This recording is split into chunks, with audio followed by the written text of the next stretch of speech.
Price Lord. ஆண்டுடைய நாம மகிமை பெறட்டும்.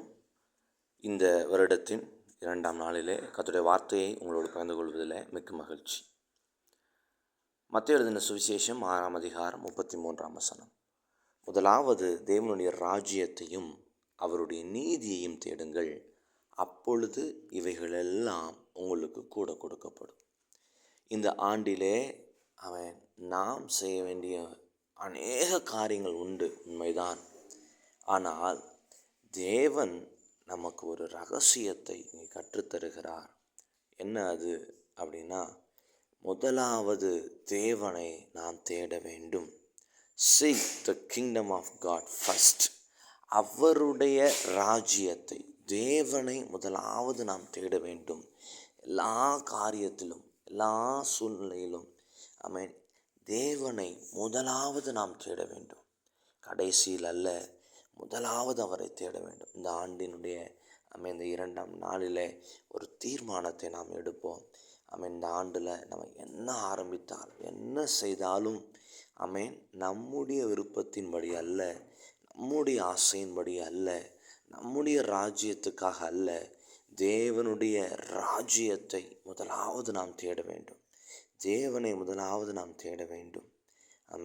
2 ராஜாக்களின் புஸ்தகத்தில் 3ஆம் 4ஆம் அதிகாரத்தில் நீங்கள் பார்த்தீங்க அப்படின்னா யோசபாத் ராஜா இஸ்ரவேலின் ராஜா யோராமோடு ஏதோம் ராஜாவோடும் கூட சேர்ந்து தேவனிடத்தில் விசாரியாமல், தேவனிடத்தில் கேட்காமல் அவன் புறப்பட்டு போகிறான். யுத்தத்துக்காக புறப்பட்டு போகிறான்.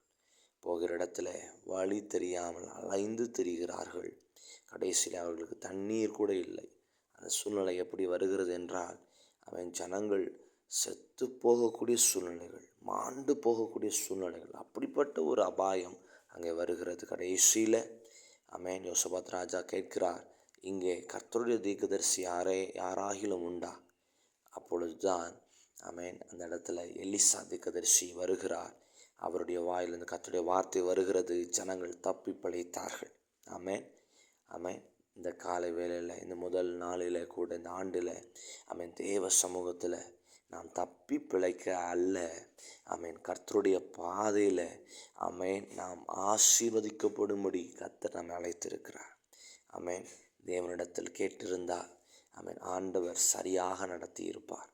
கடந்த ஆண்டில் கூட எத்தனையோ முறை நம்ம சரியில்லாத அல்லது தேவையற்ற பாதையில் நம்ம நடந்திருக்கலாம். அதன் நிமித்தம் வந்த சஞ்சலங்கள், அது நிமித்தம் வந்த கஷ்டங்கள் ஏராளம்.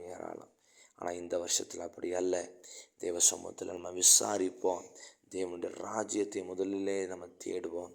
கர்த்தர் நம்மை சமாதானமான பாதையில் நம்மை நடத்துவார், சரியான பாதையில் நம்மை நடத்துவார். முதலாவது தேவனுடைய ராஜ்யத்தையும் அவருடைய நீதியையும் தேடுவோம். மற்ற எல்லாவற்றையும் கர்த்தர் நமக்கு அவர் சேர்த்து கொடுப்பார், நம்மை ஆசீர்வதிப்பார். இந்த ஆண்டு நமக்கு ஆசீர்வாதமாக இருக்கும். கர்த்தருடைய கரம் நம்மை நடத்தும். கர்த்தர் தாமே உங்களை ஆசீர்வதிப்பாராக. ஆமென்.